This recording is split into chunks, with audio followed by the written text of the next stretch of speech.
Hi guys, hope everybody's doing well. I know today it's a little bit rainy out.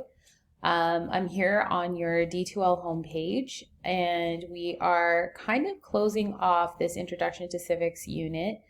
You can see on mine that I've hidden a few of them, but we've looked at leadership, what your citizenship means. I asked you to do some definitions, so I will be processing an evaluation for you. And currently you're working on your unit summative task, which is really great. I know that you're coming up with your ideal leader and then identifying their values, rights, responsibilities, and what democracy would mean to that person in the country they evaluated. I will be evaluating you based on this success criteria and be giving you a level of achievement from 1 to 4.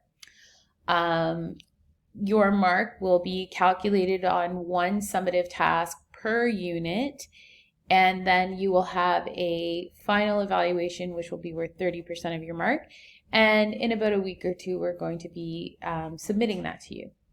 So hopefully you would have had a chance to do that. This is due on May 6th, so you still have quite a bit of time to work on it and nothing for you to be concerned about right now.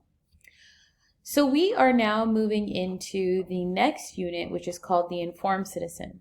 And in this unit, we're going to be talking about our rights versus our responsibilities. We're going to be looking at the Canadian Charter of Rights and Freedoms. I'm going to be giving you a charter activity, and we're going to be looking at that. We're also going to be looking at our elections process, our political spectrum, our levels of government, and our branches of government. So as you can see, this is a pretty, and over here at the bottom is our next unit summative. If you want to go ahead and look at that, you're more than welcome to. It is visible for you, but you don't have to worry about that for a little while. So this is our unit. Please feel free to move along as you choose to. I'm going to post videos on our course announcements page, and you can work at your own pace to be able to get your information out. But don't feel pressured to have to do all of them. I'm posting a lot at one time, or 2-3 things at one time, just so that people have the opportunity to work at their own pace. Always feel free to email me with any questions that you have.